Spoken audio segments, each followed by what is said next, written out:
The Great Hall of the Galactic Council buzzed with tension as representatives from dozens of worlds gathered to witness what many called the trial of the century.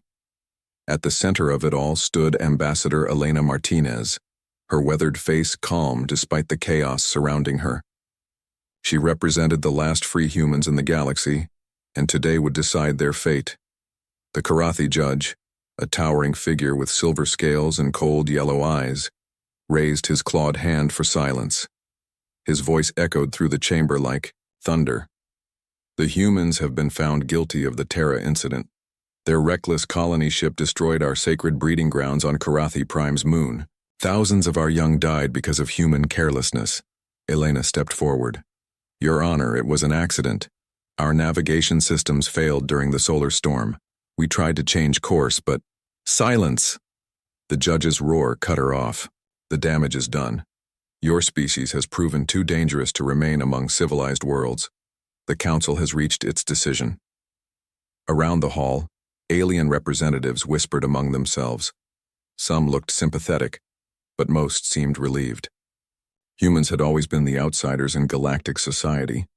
They were too aggressive, too unpredictable, too different from the established order.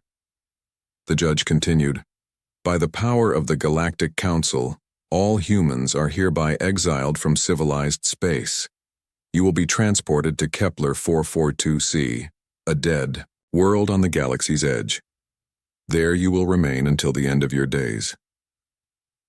Elena's heart sank. She had expected punishment, but not this. Your Honor, that planet cannot support life. You're sentencing 50,000 innocent people to death. That is no longer our concern, the judge replied coldly. Perhaps your species will learn humility in their final days. The trial was over. Guards surrounded Elena and her small diplomatic team, leading them away as the council moved on to other business.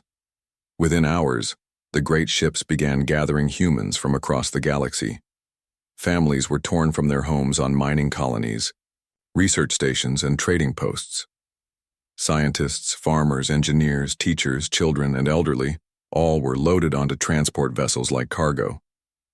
The journey to Kepler 442c took 3 weeks. The transports were cramped and poorly supplied, clearly meant for short trips, not long voyages. Elena moved through the ships, trying to keep spirits up and organize the chaos. She found herself working with people she had never met before. Dr. Lisa Park, a microbiologist from the Titan Research Station, Marcus Webb, a mining engineer from the asteroid belt, Joe Collins, a farmer from the agricultural world of New Kansas. What do we know about this planet? Elena asked during one of their planning meetings in the transport's cargo hold. Dr. Park pulled up data on her tablet. It's bad. Very bad. The atmosphere is mostly carbon dioxide and methane. No oxygen. Surface temperature ranges from -40 to +60 degrees Celsius. Constant radiation storms from the nearby pulsar. No water we can detect. Marcus shook his head. The Karathi aren't just exiling us. They're executing us slowly.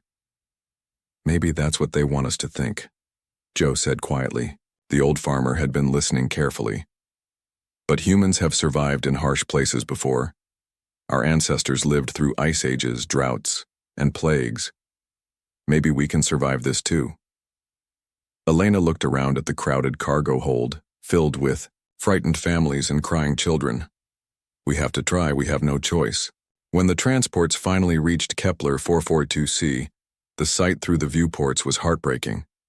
The planet looked like a diseased eye staring back at them, gray and brown with swirling toxic clouds and no sign of life anywhere. The transport, pilots, alien mercenaries hired by the Karathi, wasted no time.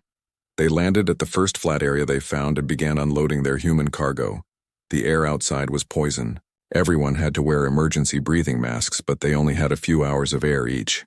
The Karathi had been generous enough to provide basic survival supplies, some prefab shelters, water recyclers, food for maybe 2 months, and basic tools. It was barely enough to set up a temporary camp, let alone build a permanent settlement. This is it, announced the lead pilot, a bug-like creature with multiple eyes. Don't try to signal for rescue. No one is coming back for you. This system is now marked as quarantined. Any ship that comes here will be destroyed. The transports lifted off immediately, leaving the humans alone on the hostile world.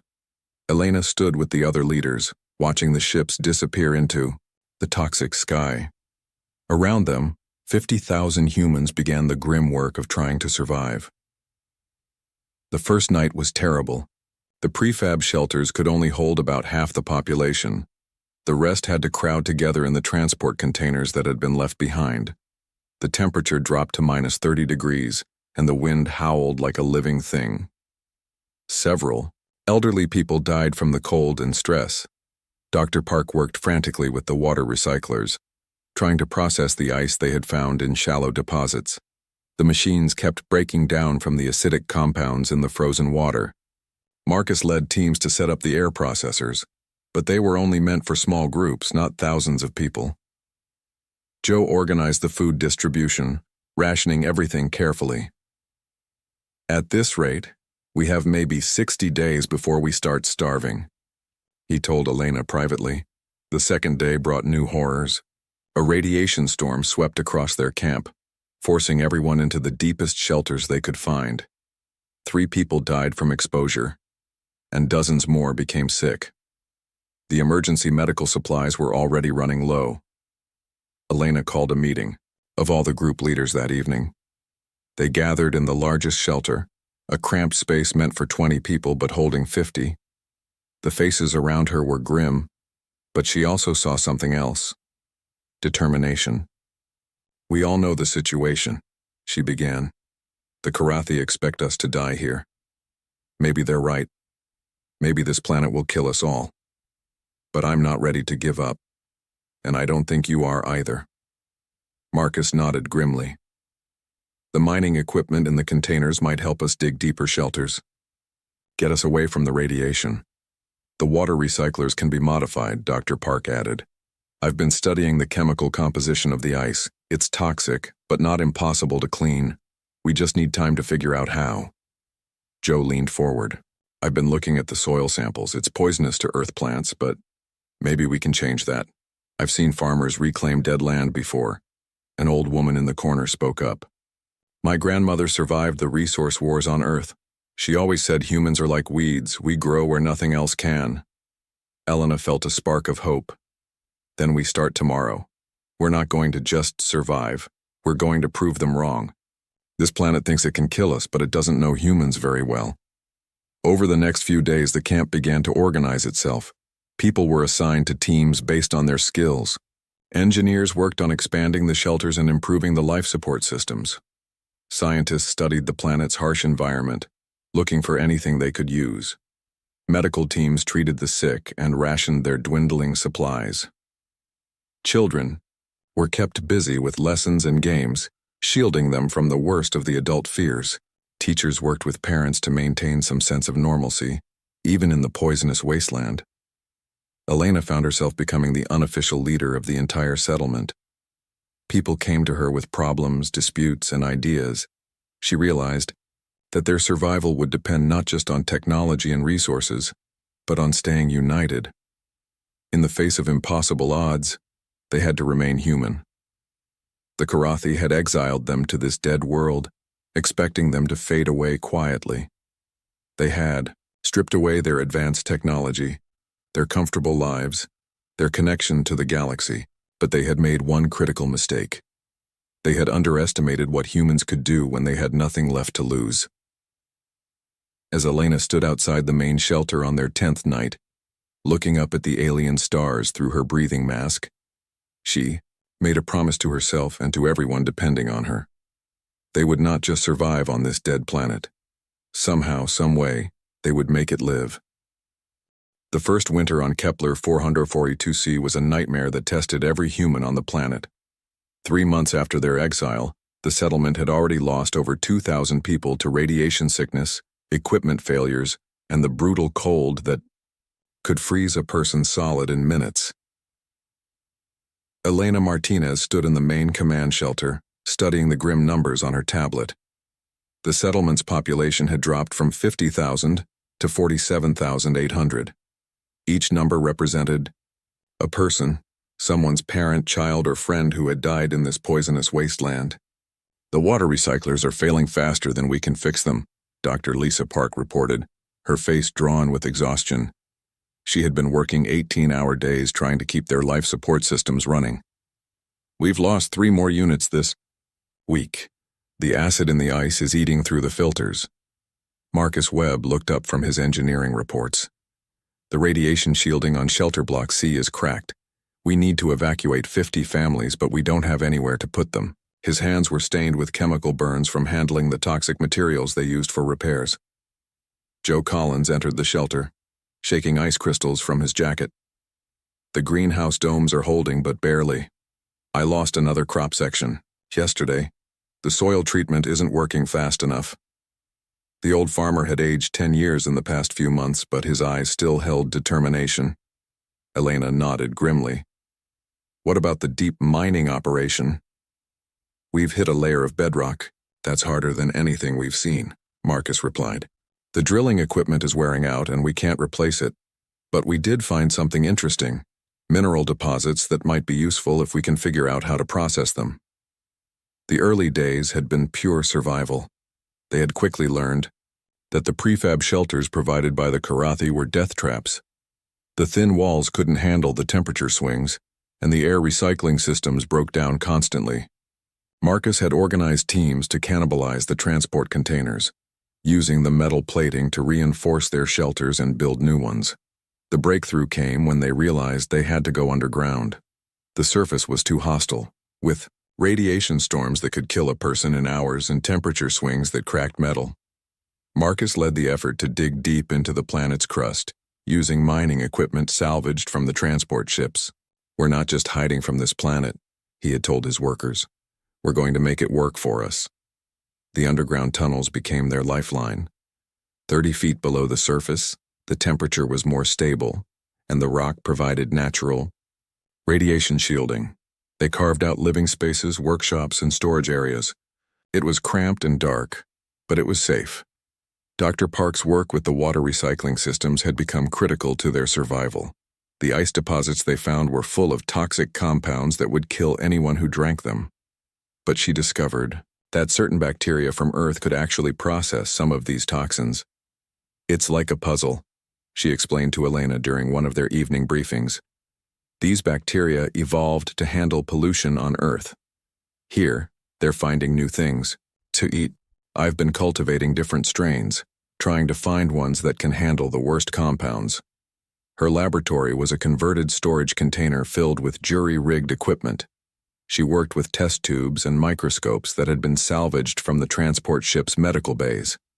Every day brought new experiments, new failures, and occasionally small successes. The food situation was desperate. Joe Collins had been trying to grow earth crops in the alien soil, but everything kept dying. The soil was not just barren, it was actively hostile to earth life. It contained heavy metals and acids that burned plant roots. I've been thinking about this wrong, Joe told Elena one day. I've been trying to make earth plants grow in alien soil, but maybe I need to change the soil first. He began working with Dr. Park to develop soil treatments. They used ash from their fires, organic waste from the settlement, and even human waste to create compost. Slowly, very slowly, they began to see results. The first earth plant to grow in the treated soil was a potato, tough, hardy, and able to survive in harsh conditions. It's not much, Joe said, holding up the small, misshapen potato. But it's life, real earth life growing in alien soil. The success gave everyone hope, but it also highlighted how much work they still had to do. One potato plant could not feed 50,000 people. They needed to scale up everything: the soil treatment, the growing areas, the seed supplies. The children were both the settlement's greatest hope and its greatest worry. They adapted to the harsh conditions better than adults, but they were also more vulnerable to radiation and disease. Elena made sure that the children's areas were the best protected spaces in the settlement. A woman named Kate Thompson organized the children's education. She had been a teacher on New Kansas before the exile, and she refused to let the children's learning stop just because they were stranded on a dead planet. These kids are going to grow up here, she told Elena. They need to know how to survive, but they also need to know that they're still human. They need stories, math, science, art, all of it. The children's classes were held in a converted cargo container, decorated with drawings and maps of Earth. Kate taught them about their home planet, but she also taught them about Kepler 442c. The children learned to identify dangerous radiation levels, to spot signs of equipment failure, and to work together in teams.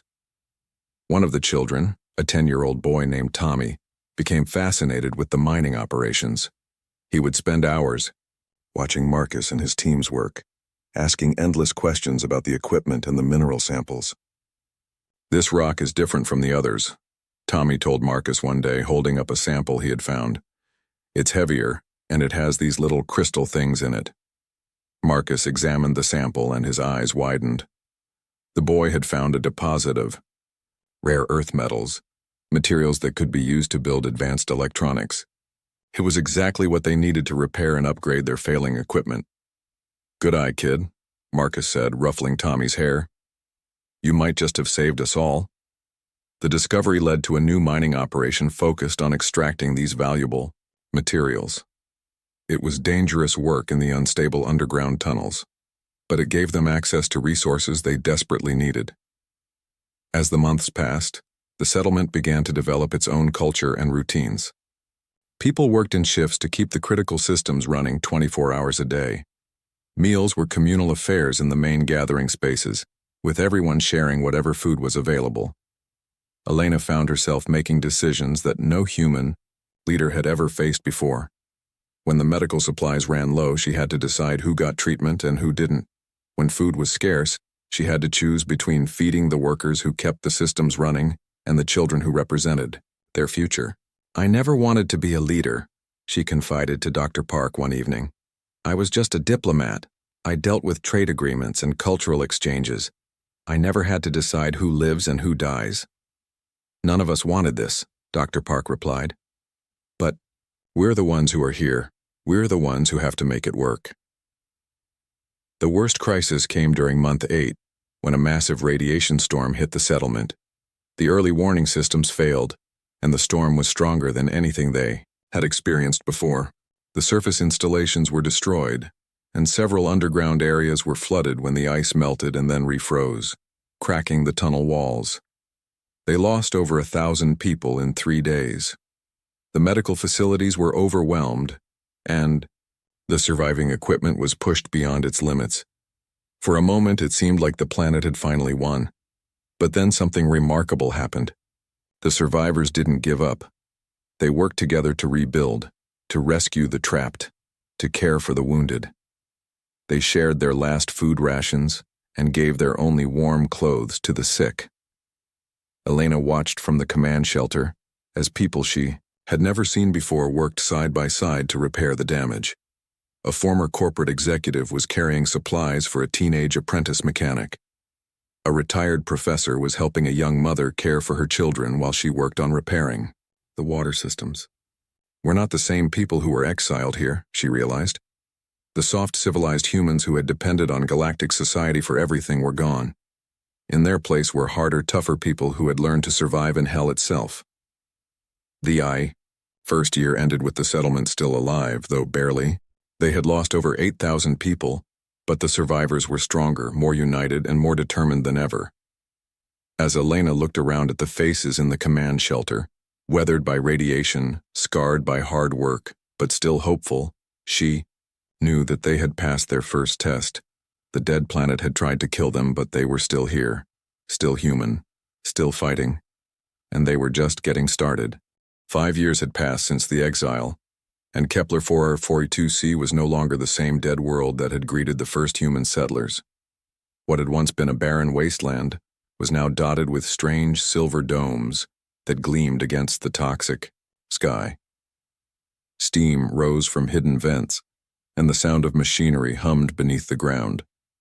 Elena Martinez, now showing gray in her hair and lines around her eyes, stood on the observation deck of Central Command. The structure had been built into a hillside, its walls made from processed local minerals that sparkled with an inner light. Through the reinforced windows, she could see the settlement that had grown from desperate survival into something approaching civilization. The atmospheric processors are working better than we hoped, Dr. Lisa Park reported, joining Elena at the window. She looked different now, tougher, with calloused hands and burn scars from years of dangerous experiments. Dome 7 achieved 80% Earth-normal atmosphere yesterday. We're actually breathing real air in there. The breakthrough had come in year 3, when Dr. Park's bacterial experiments had finally yielded results. She had been working with Earth bacteria, trying to find strains that could survive in the toxic environment. Most died within hours, but a few adapted in unexpected ways. It started with accident, Dr. Park explained to the weekly settlement meeting. I had contaminated samples sitting in the lab when a radiation storm hit. When I came back, the bacteria hadn't just survived, they had multiplied, and they were producing oxygen. The discovery had changed everything. The bacteria were consuming the toxic compounds in the atmosphere and converting them into breathable gases. Dr. Park and her team had spent months learning to cultivate and control the process, but eventually, they had created their first atmospheric processor, a building-sized machine that could slowly transform the air inside a sealed dome. The domes themselves were Marcus Webb's masterpiece. The mining engineer had become the settlement's chief architect, designing structures that could withstand the planet's harsh conditions while housing the atmospheric processors. Each dome was built from refined local materials, metals and crystals, extracted from the planet's crust and processed in furnaces that Marcus had built from salvaged parts. The new dome design is 30% more efficient, Marcus explained to Elena as they walked through construction site 12. Around them, workers in radiation suits were assembling the framework for another dome. We're using the crystalline formations we found in the deep mines. They're incredible. They actually store and focus energy. One of these crystals can power a life support system for a week. The workers had changed too. These weren't the soft colonists who had been exiled 5 years ago.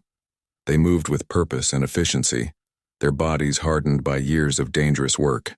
They knew their equipment inside and out, because their lives depended on it working perfectly. Joe Collins had become the settlement's agricultural director, overseeing food production that now fed over 45,000 people. The population had recovered from the disasters of the first years, and new children were being born who had never known any world but Kepler 4m42c. The crop yields are up 20% this season, Joe reported, leading Elena through Agricultural Dome 3. Inside the dome, neat rows of vegetables grew under artificial lights, their roots extending into specially treated soil. The soil treatment process is working so well that we're actually improving the quality of the land. The breakthrough in agriculture had come from understanding the planet's unique chemistry. The toxic compounds that killed Earth plants could be neutralized and converted into nutrients through a complex process involving bacteria, heat treatment, and careful chemical balance. Joe had worked with Dr. Park to develop soil that was actually more fertile than many Earth farmlands. See these tomatoes? Joe pointed to plants heavy with red fruit. They're bigger and more nutritious than anything I grew on New Kansas. This planet is teaching us things about farming that we never knew. The children born on Kepler 442c were different from their parents in subtle ways. They adapted to the lower gravity and higher radiation levels better than adults. They learned to read atmospheric readings and equipment diagnostics as easily as children on Earth learned to read books. Tommy, the boy who had discovered the rare Earth deposits, was now 15 and working as an apprentice to Marcus. He moved through the settlement's tunnels and workshops with complete confidence, equally comfortable with advanced electronics and heavy machinery. The new power grid is almost ready, Tommy reported to Elena during her weekly rounds. We're using the crystal arrays to store energy from the geothermal plants. When the next radiation storm hits, we'll actually be able to harvest power from it instead of hiding. The idea of harvesting energy from radiation storms had come from the children. They approached problems differently than adults without preconceived notions about what was possible. Working with the engineering teams, they had developed collector arrays that could capture and store the massive electrical discharges from the storms. Dr. Park's laboratory had evolved into a full research complex, with teams working on dozens of different projects. The bacterial research had branched out into new areas: waste processing, mineral extraction, even primitive manufacturing at the cellular level. "We're not just surviving anymore," Dr. Park told Elena during a tour of the research facilities. "We're innovating. Some of the things we're discovering here could revolutionize science if we ever get back to the galaxy." One of her most promising projects involved using bacteria to process the planet's unusual mineral deposits. The bacteria could extract pure metals and rare compounds from ore that would be impossible to refine using traditional methods. It was slow, but it produced materials of incredible purity and strength. The settlement's manufacturing capabilities had grown far beyond simple repairs and maintenance. They were now producing advanced electronics, precision tools, and even experimental spacecraft components. The workshops hummed with activity as teams worked on projects that pushed the boundaries of human engineering. Marcus had established a technical college where experienced workers taught younger people the skills they would need to keep the settlement running. The classes covered everything from basic electronics to advanced metallurgy, but they also included subjects that no Earth school had ever taught: radiation storm prediction, toxic atmosphere processing, and survival engineering. "These kids are learning things that no human has ever known before," Marcus told Elena. "They're becoming a new kind of engineer, adapted to conditions that would kill most people from the civilized galaxy." The settlement's social structure had evolved too. Leadership positions were earned through competence and dedication rather than political connections. People were valued for their skills and contributions, not their backgrounds or previous status. Elena found herself working closely with a council of department heads who had emerged as natural leaders. Dr. Park oversaw all scientific research. Marcus managed construction and engineering. Joe ran agricultural operations. Kate Thompson had become education director, overseeing both the children's schools and the technical training programs. "We're becoming something new," Elena observed during one of their planning meetings. "We're not the same species that was exiled here. We're harder, smarter, more adaptable." The evidence was everywhere. The settlement now had manufacturing facilities that could produce complex electronics from raw materials. The agricultural domes were yielding surplus food that was being processed and stored. The population was growing again, with new families choosing to have children despite the harsh conditions. Most remarkably, they had begun to expand beyond the original settlement site. Survey teams were exploring other regions of the planet, looking for additional resources and suitable locations for new domes. Some areas showed signs of geothermal activity that could provide abundant energy. Others had unique mineral formations that could be valuable for manufacturing. "We found something amazing in the northern continent," reported Captain Sarah Kim, who led the exploration teams. She was one of the new generation of leaders who had emerged during the settlement's growth.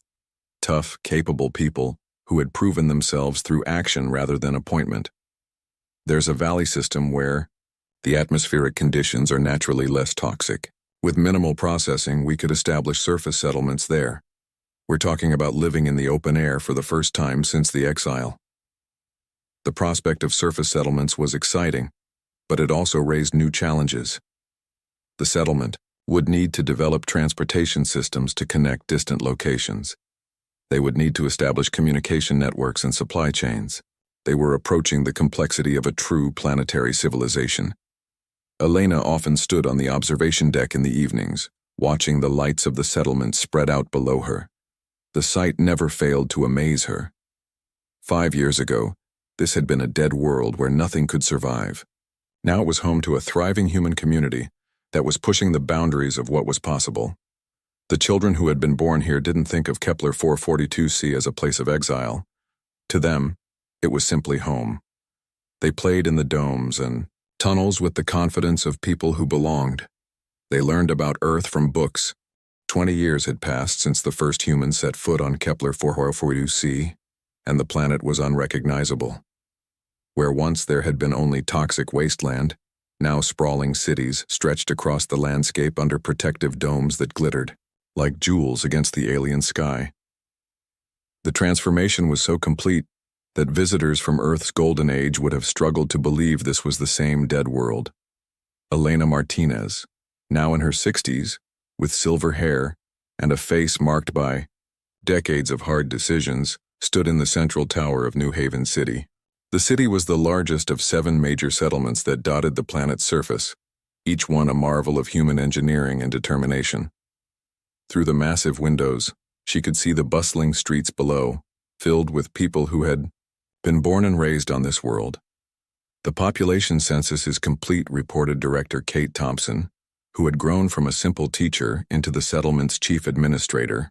215,000 people across all settlements. The birth rate is stable, and we're seeing the first generation of children whose grandparents were born here.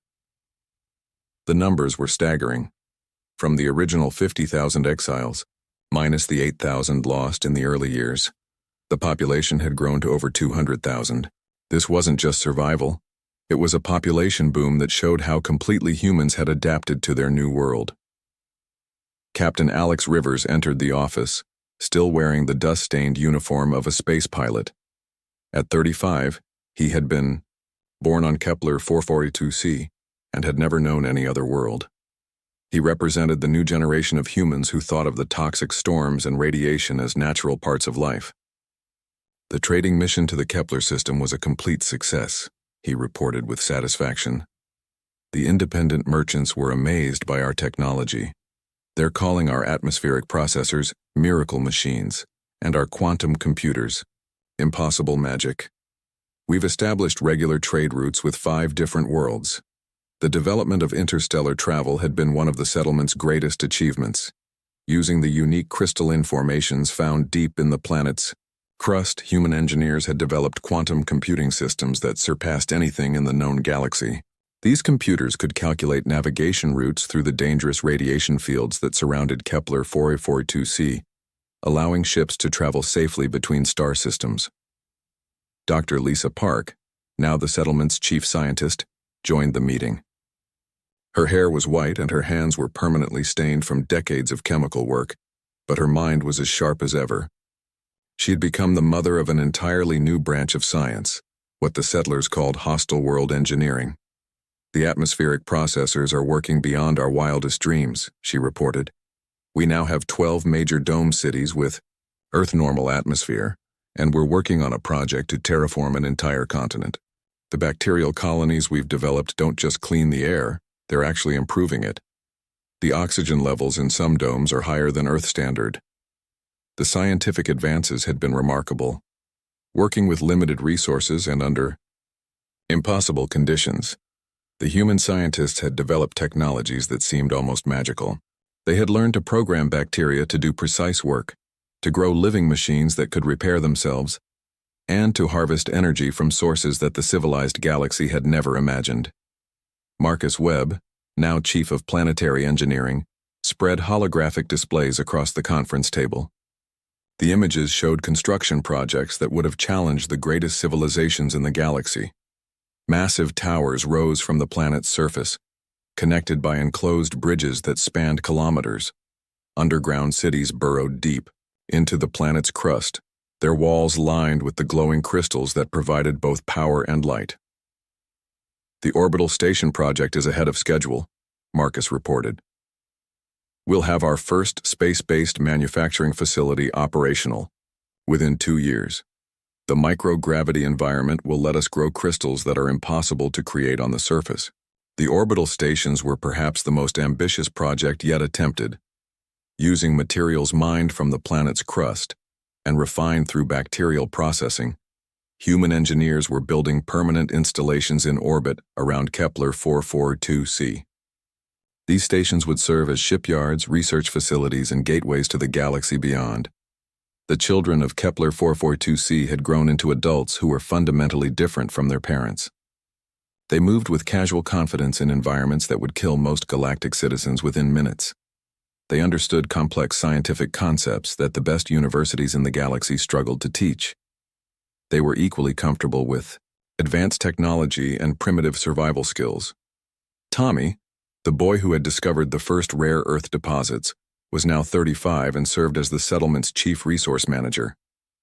He had spent his entire adult life exploring the planet's hidden treasures, mapping mineral deposits and geological formations that held the keys to humanity's future. The deep core samples are showing something extraordinary, he reported to the weekly council meeting. There's a layer of crystalline formations about 2 kilometers down that spans the entire planet. If we can tap into it, we'll have enough energy to power our civilization for thousands of years. The planet's geology had turned out to be far more complex than anyone had imagined. The toxic surface conditions were caused by relatively recent volcanic activity, but beneath the poison crust lay treasures that made the world invaluable. Rare metals, energy-storing crystals, and geological formations that could be used for advanced manufacturing were scattered throughout the planet's depths. The social structure of the settlements had evolved into something unique in the galaxy. Leadership was based on competence and merit rather than politics or wealth. People were valued for their contributions to the community's survival and growth. The harsh conditions had eliminated many of the social problems that plagued civilized worlds. There was no room for corruption, laziness, or selfishness when everyone's survival depended on working together. Elena often walked through the settlements in the evening, observing how the community had developed. Children played in parks under artificial skies, their laughter echoing through the domes. Adults worked in workshops and laboratories, pushing the boundaries of human knowledge. Elderly people shared stories of Earth and the early days of the settlement, keeping the community's history alive. We've become something the galaxy has never seen before, Elena reflected during one of her conversations with Dr. Park. We're not just another human colony. We're a new kind of civilization. The evidence was everywhere. The settlements produced technology that was more advanced than anything in the Crusade Empire. Their manufacturing techniques were cleaner and more efficient than the standard galactic methods. Their social systems were more stable and fair than the hierarchical structures that dominated civilized space. Most importantly, they were completely self-sufficient. They grew their own food, manufactured their own equipment, and generated their own energy.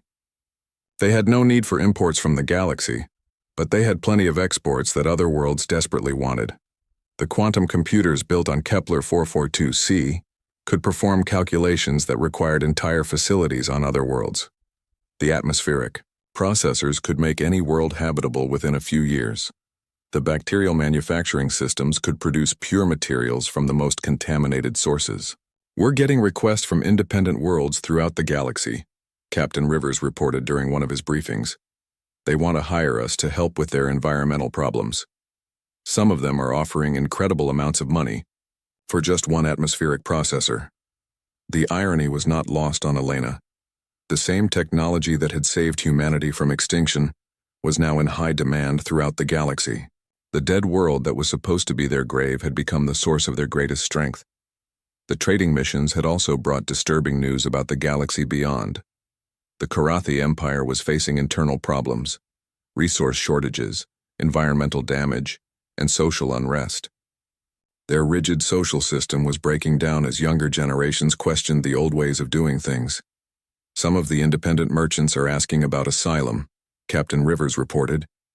They want to come here, to learn our ways. They say their own worlds are becoming unlivable. Elena was not surprised.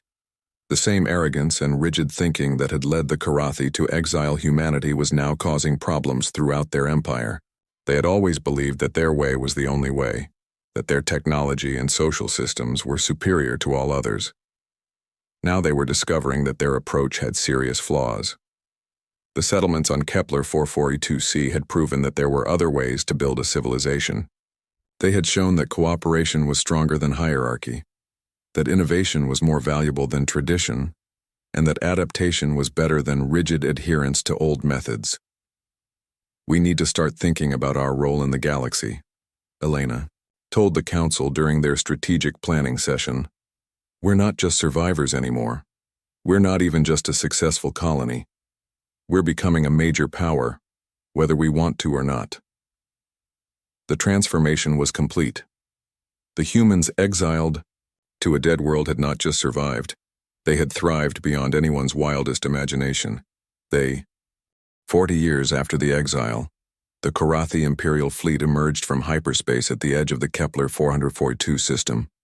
expecting to find the scattered bones of a failed human settlement. Instead, Admiral Zektar found himself staring at something that defied every assumption his species had held about the universe. "This cannot be correct," the Admiral muttered, his scaled hands gripping the command chair as he studied the sensor readings.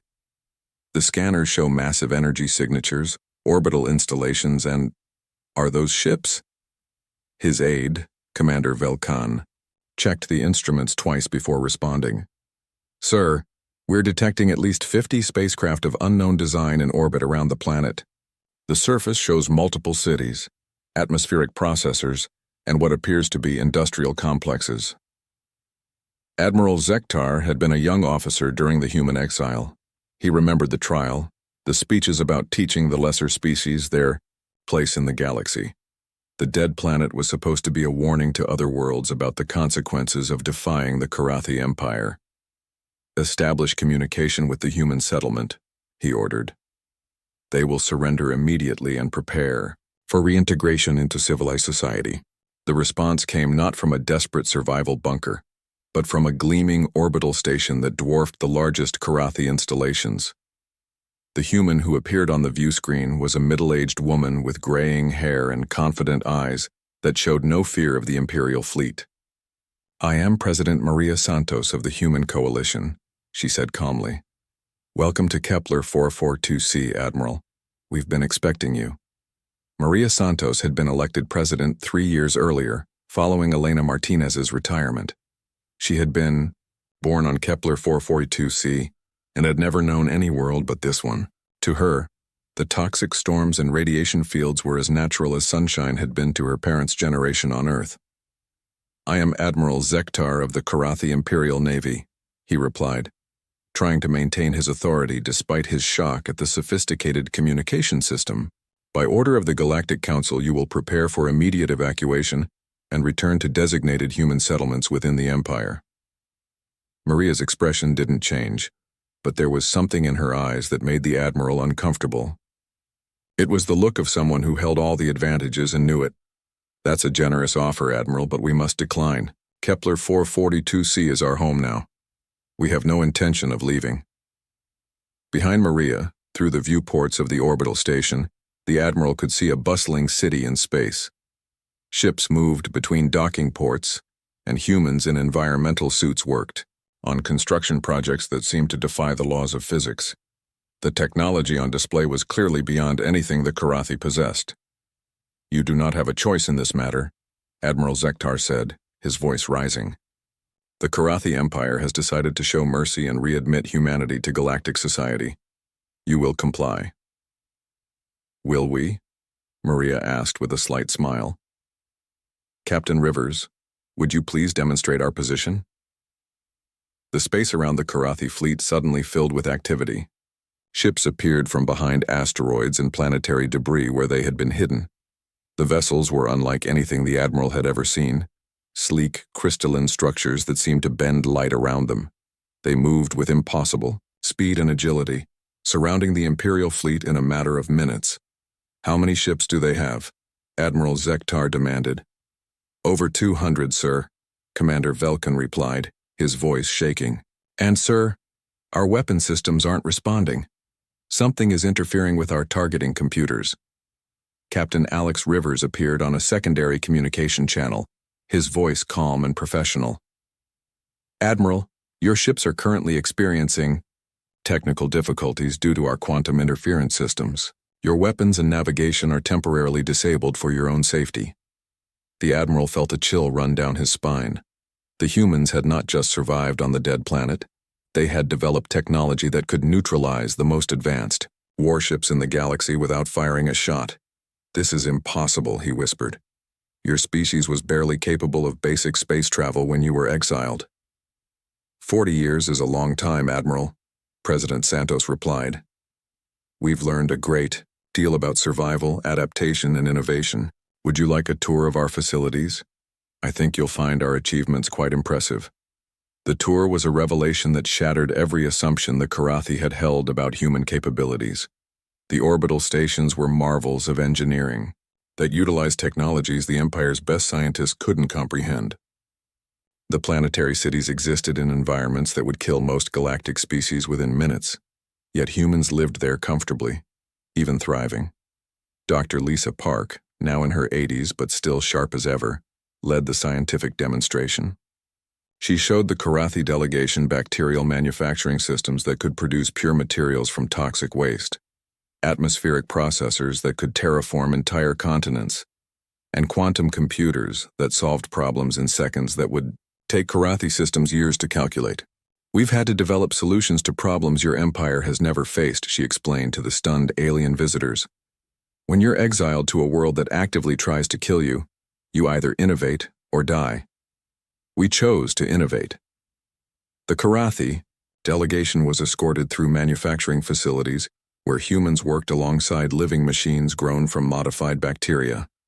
They saw farms producing food in soil that had been toxic wasteland 4 decades earlier. They witnessed children learning advanced physics and engineering as naturally as their own young learned basic mathematics. Commander Velkan, who served as the delegation's technical expert, was particularly shaken by what he observed. "These aren't the same humans we exiled," he reported to Admiral Zektar. "They've become something else entirely. Their technology is decades ahead of ours in critical areas." The social structure of the human settlements was equally impressive. The Crusade observers expected to find the rigid hierarchies and power struggles that characterized their own society. Instead, they found a cooperative system where leadership was based on competence and contribution rather than birth or political connections. Tommy, now the settlement's chief resource coordinator, explained their approach during a meeting with the Crusade delegation. "We couldn't afford the luxury of inefficient leadership. When everyone's survival depends on making the right decisions, you naturally choose the people who make the best choices." The economic implications were staggering. The human settlements were completely self-sufficient and produced surplus goods that were in high demand throughout the galaxy. Independent traders were already establishing regular routes to Kepler 442c, bringing news and resources from dozens of worlds. "Half the independent systems in this sector want to establish trade agreements with us," Captain Rivers reported to President Santos during a private briefing. "They're offering incredible terms for our technology and expertise." Admiral Zektar found himself in an impossible position. He had come to collect a failed human colony and instead discovered a thriving civilization that surpassed the Crusade Empire in several critical technologies.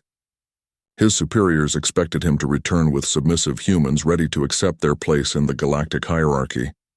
Instead, he was facing a confident, powerful society that had no need for what the Empire offered.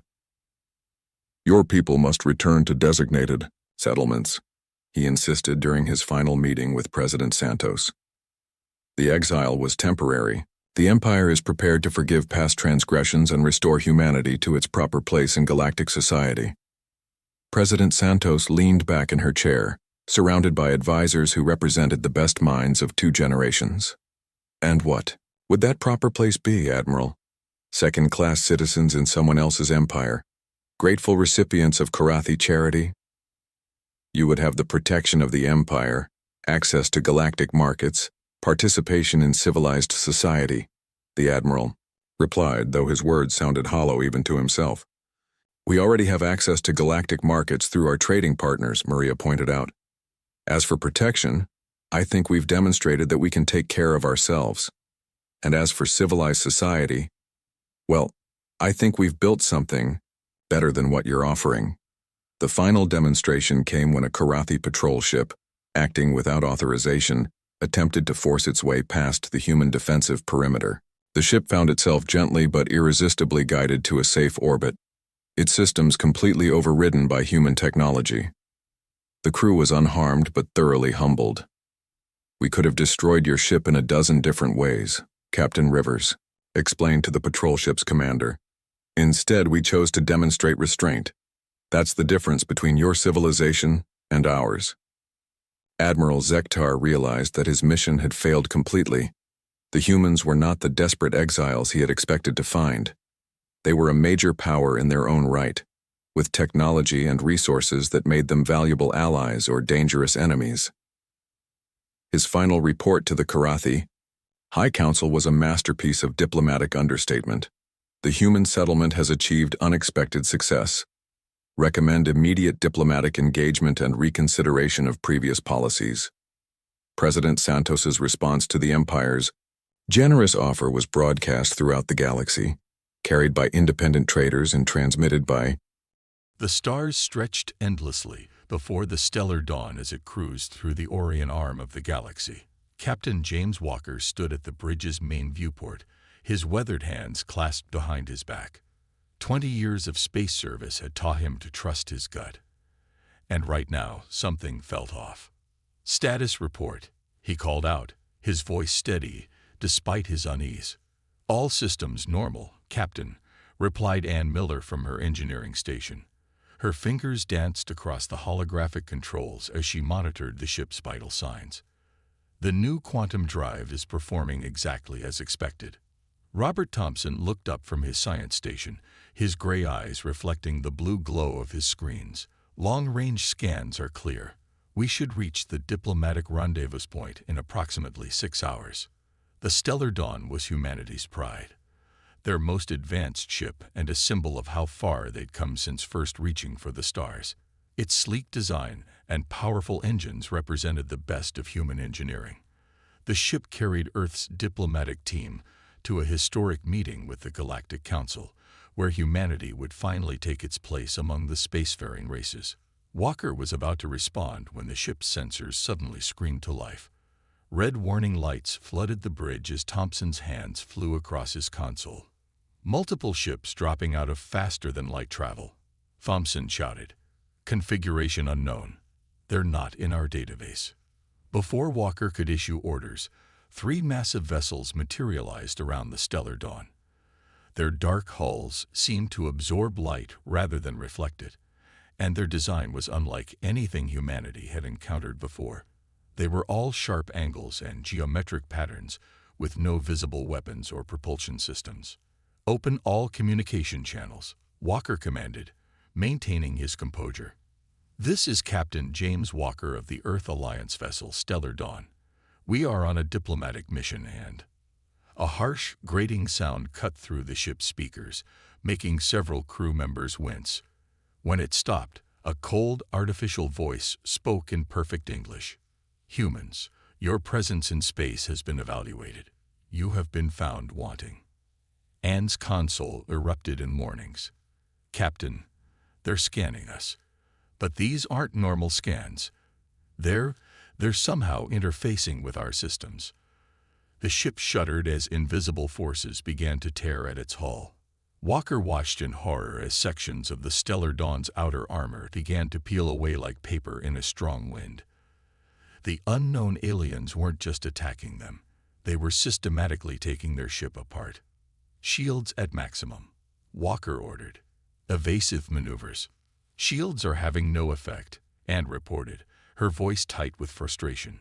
"Whatever they're using, it's bypassing all our defenses. It's like they're unmaking us at a molecular level." The artificial voice spoke again. "We are the Vex. Your technological advancement follows an unacceptable pattern. Your species relies too heavily on emotion and instinct. You are inefficient, chaotic, a potential threat to galactic stability." Walker gripped his command chair as the ship lurched violently. "Get us out of here. Emergency jump. The quantum drive isn't responding." Ann's fingers flew across her controls. "They've locked onto our systems somehow. I'm trying to. Wait." Her eyes widened. "Captain, they're copying our database. They're stealing everything. Our technology, our research, our defense protocols." Through the viewport, Walker watched as pieces of his ship floated away into space. The Stellar Dawn, humanity's greatest achievement, was being dissected like a lab specimen. The bridge crew worked frantically at their stations, but nothing they tried had any effect on the Vex ships. "Your species will cease all space exploration immediately," the Vex voice announced. "Return to your planet. Any further attempts to expand beyond your solar system will result in your extinction. We have analyzed your capabilities fully. You cannot resist." Walker exchanged looks with his senior officers. Ann's face was flushed with anger, while Thompson's expression was one of fascination despite their dire situation. They all knew what this meant. Humanity was being caged, locked away in their own solar system by a species that viewed them as little more than troublesome animals. "Emergency power to the quantum drive," Walker commanded. "Reroute everything we have left."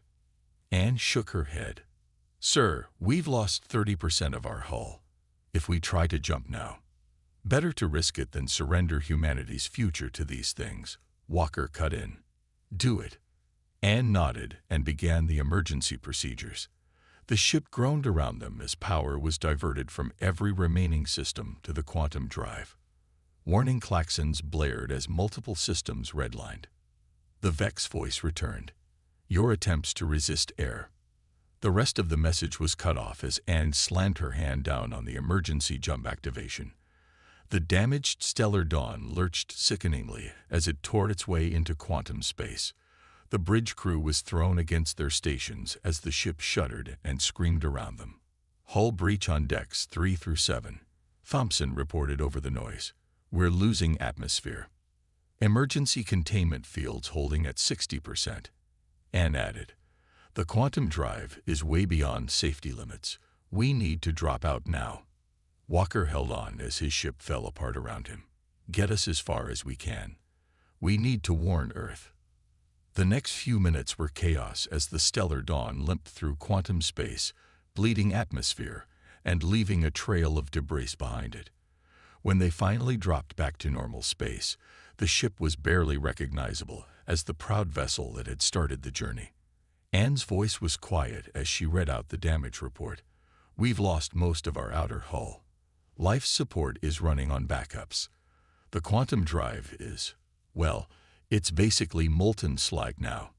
But we're alive." She looked up at Walker. "And we're still in space." Walker stood slowly, looking at his battered but unbowed crew. "Send out a distress signal to Earth. They need to know what happened here. The Vex thought they could break us, send us running back to our planet with our tails between our legs."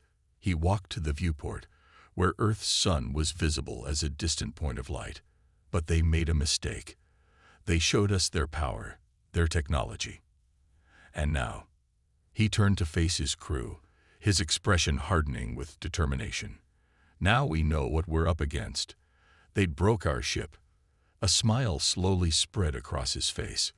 "Then we'll just have to build a better one." Anne and Thompson exchanged looks, and Walker could see the same fire in their eyes that he felt in his heart. The Vex had meant to discourage humanity from reaching for the stars. Instead, they had just given humanity's best and brightest the challenge of a lifetime. As emergency beacons activated and the backup systems hummed around them, Walker knew that this wasn't the end of humanity's journey to the stars. It was just the beginning of something much bigger. The Vex had shown their hand. And in doing so, they had given humanity exactly what it needed to surpass them. The race to build humanity's answer to the Vex threat had begun. The Luna shipyards buzzed with activity as engineers and workers moved across its vast construction base. 3 weeks had passed since the Stellar Dawn limped back to Earth, and humanity had not wasted a single minute. The attack had shaken Earth to its core, but instead of cowering in fear, people had responded with determination. Ann Miller stood in front of a holographic display, studying the twisted pieces of metal that had once been part of the Stellar Dawn's hull. Dark circles under her eyes showed how little she had slept, but there was an intense focus in her gaze. "Look at this," she said as Captain Walker approached. "The Vex didn't just tear our ship apart. They rewrote its basic structure. The metal itself was transformed at an atomic level." Walker leaned closer to the display. "Can we replicate it?" "Better." Anne's tired face broke into a smile. "We can improve it. The Vex are incredibly advanced, but they're also rigid. They do everything the same way, every time. But we humans, we get creative." She waved her hand, and the hologram changed to show a new ship design. It was unlike anything humanity had built before. a perfect blend of sharp Vex-like angles and smooth human curves. "I call it Project Phoenix," she said. "We're not just going to rebuild. We're going to take everything we learned from the Vex attack and make something entirely new." Robert Thompson walked in, carrying a stack of data tablets. "The quantum field analysis is complete," he announced. "You won't believe what we found in the debris." He set down the tablets and pulled up his own holographic display. "The Vex don't just use technology. They fold space and time around themselves. But their method is wasteful. They brute force their way through dimensional barriers." "And you think we can do better?" Walker asked. Thompson nodded eagerly. "Much better. Human brains are amazingly good at recognizing patterns and making intuitive leaps. We've already found 3 ways to improve their quantum field manipulation techniques." The project grew rapidly. Word spread across Earth about the ambitious plan, and soon the best minds from every nation were arriving at Luna shipyards. The old rivalries between countries faded as humanity united against a common threat. In one of the smaller research labs, Anne worked with a team testing new hull materials. They had discovered that by introducing controlled chaos into the molecular structure, they could make metals that were both stronger and more adaptable than anything the Vex had shown. "It's like teaching the metal to think," she explained to Walker during one of his daily visits. "The Vex build perfect structures, but perfection is fragile. Our design embraces imperfection, uses it as a strength." But not everyone agreed with their approach. In a heated meeting with Earth's military leaders, several generals demanded they focus on building weapons instead of a new exploration vessel. "The Vex threaten to destroy us," one general thundered, pounding his fist on the table. "We need battleships, not some fancy science project." Walker stood up slowly, commanding attention without raising his voice. "The Vex didn't attack us because we were weak," he said. "They attacked because they feared what we might become. If we respond with only weapons and war, we prove them right.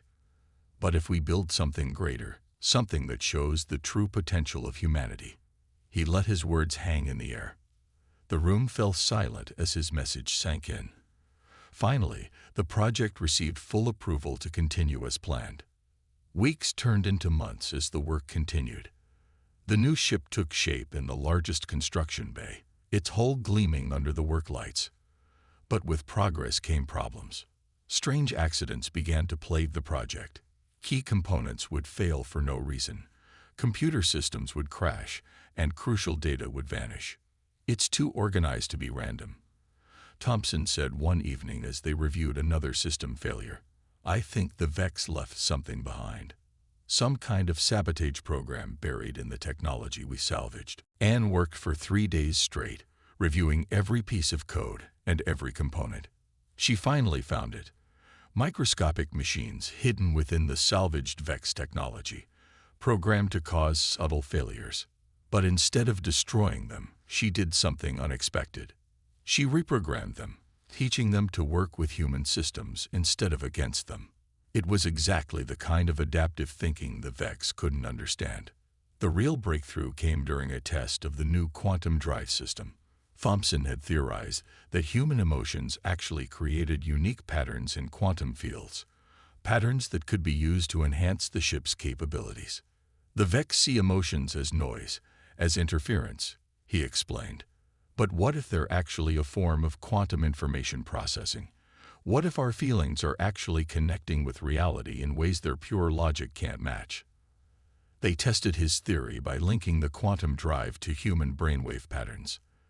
The results were astonishing. The drive didn't just work. It worked better than anything they had ever built. It responded to intuition, to intention, forming connections that pure mathematics said should be impossible. "Don't you see?" Anne exclaimed, her eyes shining with excitement as she reviewed the test results. "This is why the Vex wanted to stop us. They saw that we would surpass them, not through superior technology, but by thinking differently, by feeling differently." The project continued to evolve. They discovered that human creativity could be channeled into the ship's systems, making them more adaptable and resilient. The vessel wouldn't just be controlled by its crew. It would work with them, learn from them, grow with them. As the ship neared completion, Walker stood with Anne and Thompson in the observation room, looking out at their creation. The vessel's hull seemed to shift and flow in the light, its surface a testament to the marriage of human intuition and advanced technology. "It's beautiful," Anne said softly. "Not perfect like a Vex ship, but better because of it." Thompson nodded in agreement. "Every piece of technology they used to try to destroy us, we've turned into something new, something uniquely human." Walker smiled as he watched workers applying the final touches to the hull. The ship before them wasn't just humanity's answer to the Vex threat. It was proof that there were many paths to advancement, and that emotion and intuition were not weaknesses to be eliminated, but strengths to be embraced. "The Vex wanted to keep us grounded," Walker said. "Instead, they gave us wings. Now it's time to show them how high humanity can really fly." The new ship's systems hummed with power as Ann Miller ran another series of tests. She hadn't left the Luna shipyards in 3 days, and her hand shook slightly as she reached for her coffee cup. The project was entering its most critical phase, and no one wanted to take any chances. "You should get some rest," Thompson said, looking up from his own workstation.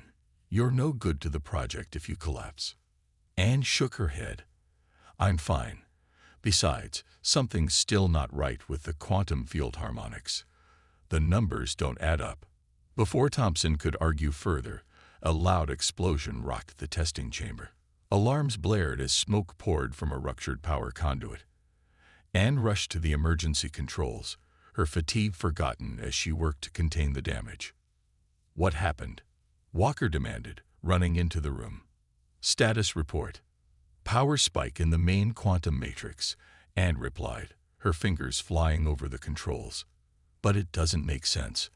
All the safety protocols were in place. This shouldn't have been possible." Thompson was already reviewing the system logs. "This is the 3rd accident this week," he said grimly. "And look at this." He pointed to his screen, where lines of code scrolled past. "These power fluctuations aren't random. They're following a pattern, a Vex pattern." Walker's face hardened.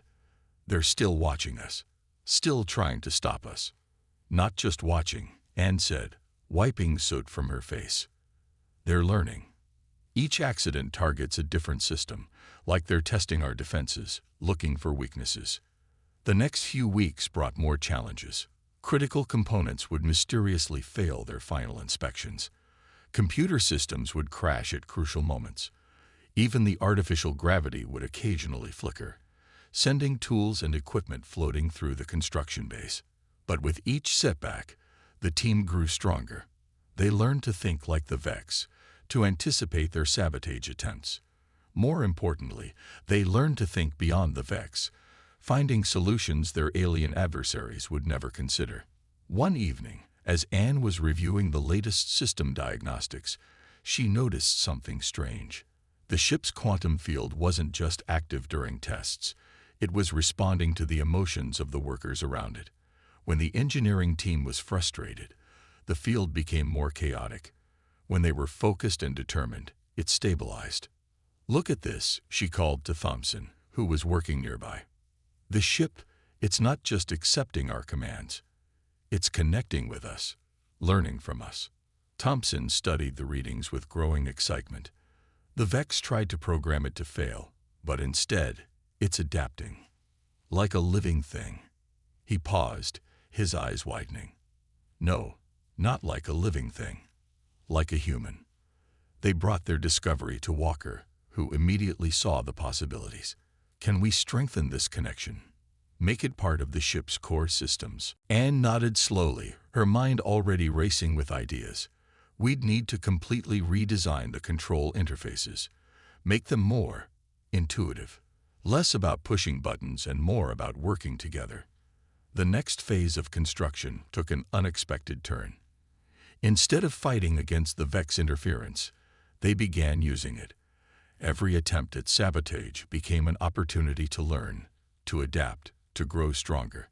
The ship's systems became more resilient, more flexible, more human. During one test, Anne made a critical breakthrough. She was running a routine power check when another Vex-induced surge hit the systems. But this time, instead of trying to block it, she let it flow through the ship's quantum field. To everyone's amazement, the field didn't collapse. It absorbed the surge, grew stronger, and then reshaped itself into a more stable configuration. "It's like immunity," she explained to Walker later. "The more the Vex try to break us, the stronger we become. We're not just building a ship anymore. We're teaching it to evolve." The project entered its final stages. The ship's hull gleamed in the work lights, its surface seeming to shift and flow like liquid metal.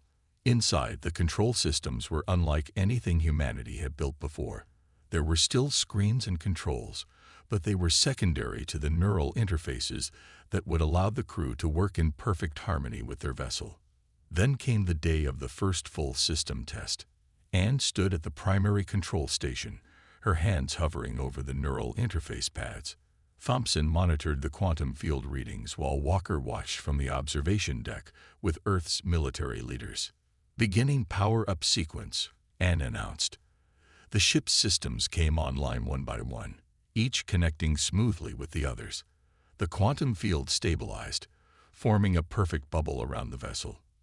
Everything was going perfectly, too perfectly. Anne felt a sudden chill. "Something's wrong," she said. "This is exactly what the Vex would expect. We need tow." The ship's power grid suddenly surged, overloading every system simultaneously. Warning lights flashed as the quantum field began to collapse. On the monitors, they could see Vex code emerging from hidden corners of the ship's programming, trying to tear it apart from the inside. "They've been waiting for this," Thompson shouted over the alarms. "They knew we'd try to perfect everything for the first test." Anne's hands flew over the controls, but nothing responded. The ship's systems were locked up, caught in a death spiral of cascading failures. In the observation deck, the military leaders were already calling for an emergency shutdown. But Anne saw something else in the readings, a pattern in the chaos, a rhythm in the destruction. Without thinking, she placed her hands directly on the neural interface pads. "What are you doing?" Thompson yelled. "The safety protocols are offline." "Exactly," Anne replied through gritted teeth. "No protocols, no perfect solutions, just human instinct." The neural link activated, and suddenly Anne could feel the ship's systems as if they were extensions of her own body. She felt the Vex code trying to impose its rigid patterns, its perfect order. And she responded not with programmed defenses, but with the beautiful chaos of human thought. The ship's quantum field flickered, then stabilized in a completely new configuration. Power levels that should have been impossible became steady. Systems that should have burned out began to heal themselves. "It's working," Thompson breathed, staring at his readings in amazement. "The field, it's not just stable, it's stronger than anything we've ever measured." In the observation deck, Walker smiled. The Vex had tried to destroy their project by forcing it to follow their rules of perfect order. Instead, they had helped create something entirely new, a ship that could think, feel, and adapt just like its human crew.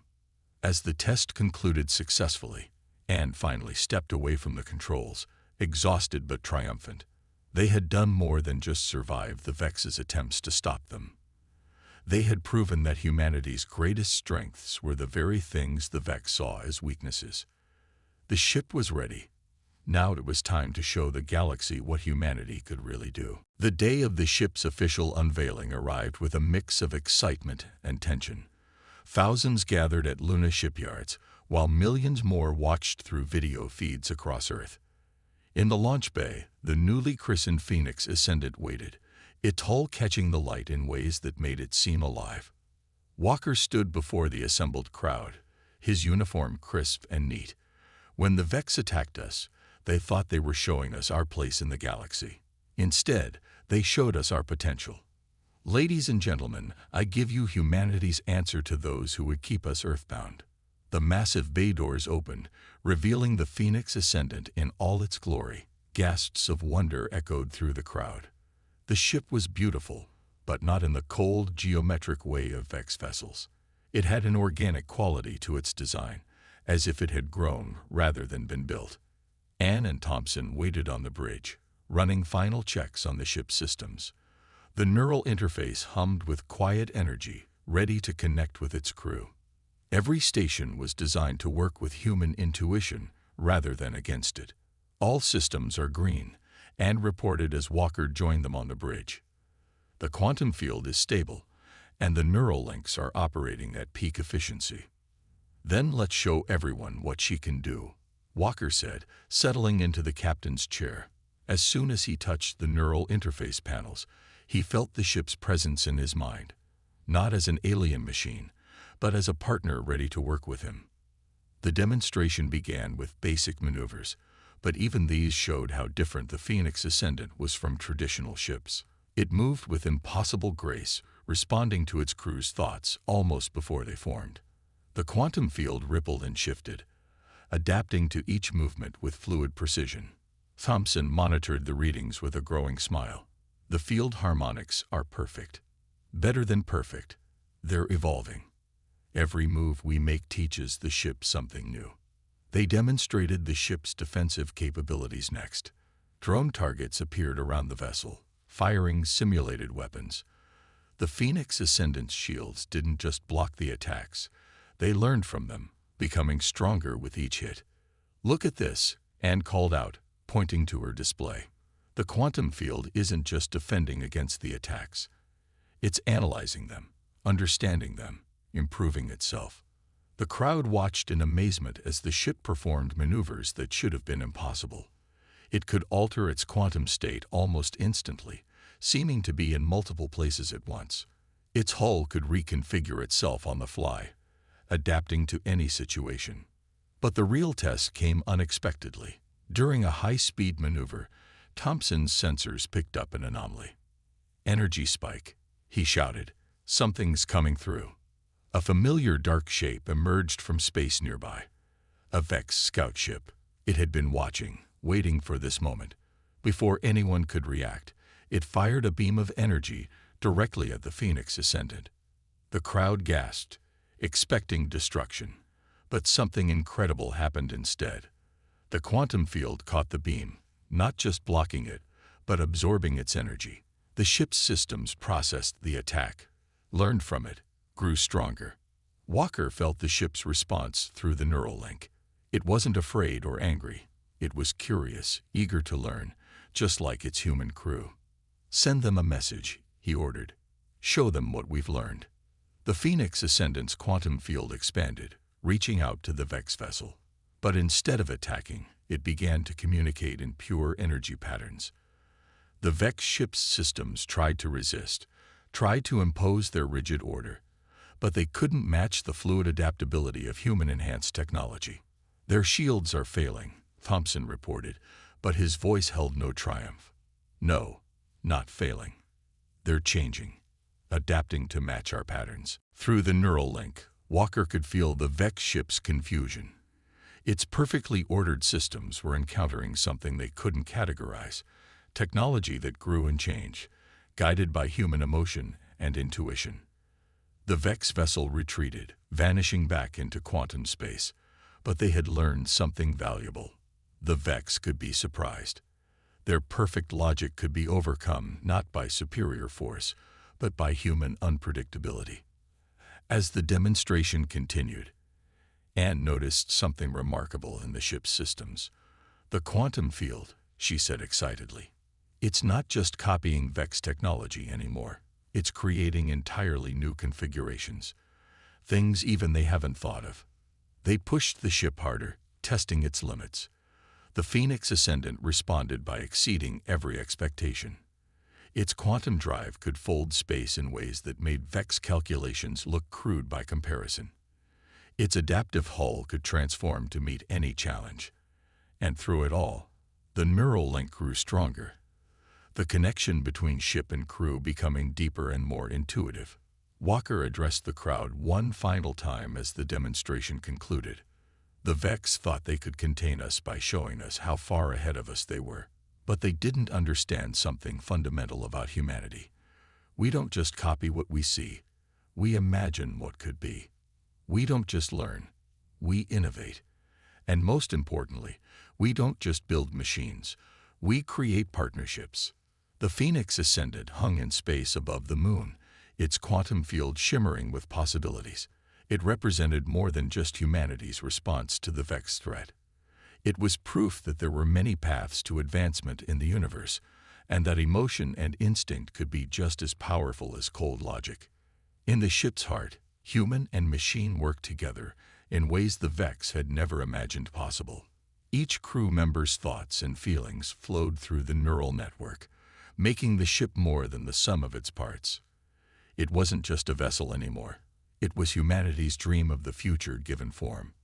As the celebration began on Earth, Walker looked at his crew with pride. They had done more than build a powerful ship. They had shown that humanity's greatest strength wasn't in trying to match the Vex's perfect order, but in embracing the beautiful chaos of human creativity. The Phoenix Ascendant was ready for its real mission. Soon, they would take it into deep space, not to challenge the Vex, but to show them and the rest of the galaxy that there was more than one way to reach for the stars. 3 months after its unveiling, the Phoenix Ascendant patrolled the edges of Earth's solar system. The crew had settled into a comfortable rhythm, learning something new about their remarkable ship every day. But they all knew this peace wouldn't last. The Vex wouldn't stay away forever. Walker stood at his command station, feeling the ship's steady pulse through the neural link. "Status report," he called out, maintaining their regular routine. "All systems normal," and replied from engineering. "The quantum field is..." She paused, frowning at her readings. "Captain, the field is showing unusual patterns, almost like it's excited about something." Before Walker could respond, Thompson's sensors lit up. Multiple quantum signatures detected. Big ones, much larger than the scout ship we encountered. Space twisted and warped as a massive Vex fleet emerged from quantum space. Dozens of ships, each one larger and more threatening than those that had attacked the stellar dawn. Their dark hulls formed perfect geometric patterns against the stars. The familiar artificial voice echoed through their communications. "Humans, you were warned. Your continued technological development has exceeded acceptable parameters. Your species will now be eliminated." Walker felt a surge of anticipation through the neural link. The Phoenix Ascendant wasn't afraid. It was ready. "All hands to battle stations," he ordered calmly. "Let's show them what humanity can really do."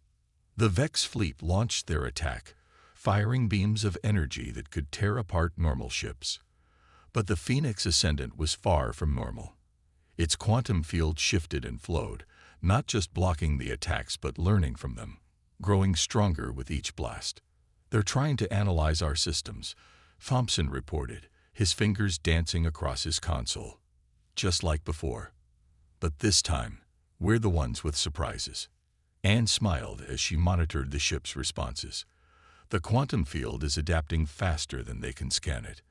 Every pattern, they try to lock onto changes before they can understand it. The Phoenix Ascendant moved like a living thing, its hull rippling and transforming to meet each new threat. When the Vex tried to trap it in a quantum cage, the ship simply shifted through dimensions they hadn't even considered. When they attempted to disable its systems with computer viruses, the neural network absorbed the code and turned it into new defensive patterns. "Impossible," the Vex voice stated. "Your technology cannot exceed our calculations. Your chaos cannot overcome our order." Walker smiled. "That's where you're wrong. Our chaos, as you call it, isn't a weakness. It's the source of our strength." Through the neural link, he guided the Phoenix Ascendant into a complex series of maneuvers. The ship responded perfectly, its movements guided by both human intuition and advanced technology. The Vex fleet tried to predict their patterns, but there were no patterns to predict, only the flowing creativity of human thought. "Their formations are breaking down," Thompson announced. "They can't maintain their perfect geometric arrangements while trying to track us." Anne's voice was filled with excitement. The quantum field is doing something new. It's not just defending anymore. It's reaching out, connecting with the space around us in ways I've never seen before. The Phoenix Ascendant's quantum field expanded, touching the Vex ships with tendrils of pure energy. But instead of attacking, it began to share information, not in cold, rigid data streams, but in waves of emotion and understanding. The Vex ships' perfect formations faltered as they encountered something beyond their comprehension. Their technology, designed to impose order on chaos, was being shown a different way. A path where order and chaos could work together, each making the other stronger. Their weapons are powering down, Thompson reported in amazement. They're trying to understand us. Through the neural link, Walker could feel the confusion rippling through the Vex fleet. Their perfectly ordered minds were encountering something that defied their basic assumptions about the universe. They had believed that advancement could only come through perfect logic and rigid control. The Phoenix Ascendant was showing them another way. Send them everything, Walker commanded. Show them who we really are. The quantum field pulsed with human history, not just their technological achievements, but their art, their music, their dreams. It showed the Vex how humanity had grown, not by eliminating chaos and emotion, but by embracing them, learning from them, turning them into sources of strength. One by one, the Vex ships pulled back, their perfect formations dissolving as they processed this new understanding. Their voice, when it came again, had changed subtly. Your path is unexpected, different. We must recalculate. Walker stood tall on his bridge. We don't want to fight you. We don't even want to defeat you. We want to show you that there's more than one way to reach for the stars. That perfection isn't always perfect. The massive Vex fleet hung in space, their rigid patterns now flowing in new ways. They had come to eliminate a threat to their ordered universe. Instead, they had found something that made their universe larger, richer, more complex. Your species will be watched, the Vex announced, but not to restrict, to learn. As the Vex fleet prepared to depart, Anne noticed something remarkable in her readings. Captain, look at this. They're quantum signatures. They're changing. They're starting to show variations, individual differences. They're learning to embrace a little chaos of their own. Thompson laughed softly. We didn't just prove them wrong about us. We helped them discover something new about themselves. The Vex ships vanished back into quantum space, but not in their usual perfect sequence. Each one chose its own moment, its own path, the first signs of individuality in a civilization built on absolute uniformity. Walker felt the Phoenix Ascendant's satisfaction through the neural link. The ship had done more than defend humanity. It had shown an ancient and powerful race that there was always more to learn, always new ways to grow. Take us home, Walker ordered, but not before sending a final message to the departing Vex. The galaxy is big enough for many kinds of intelligence. Maybe next time, we can explore it together. As the Phoenix Ascendant turned toward Earth, its quantum field shimmering with new possibilities, Walker looked at his crew with pride. They had faced extinction and emerged stronger. They had taken their greatest challenge and turned it into their greatest achievement. The ship that had been born from destruction had become a bridge between two very different ways of thinking. And somewhere out in the galaxy, the Vex were learning that sometimes the most perfect solution was to be a little less perfect. Humanity's path to the stars was clear now, and it would be unlike any other race's journey. They would go forward not with perfect order or pure chaos, but with the unique blend of both that made them human. And they would bring with them the lesson they had taught the Vex, that the universe was large enough for many kinds of greatness.